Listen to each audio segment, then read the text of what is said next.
Now you know the formula for potential, K cube upon R.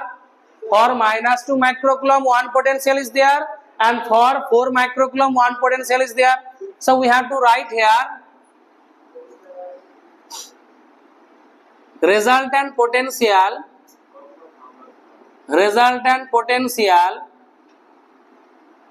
at P, that is V equals to what? Resultant potential at P, that will be equals to what? 0.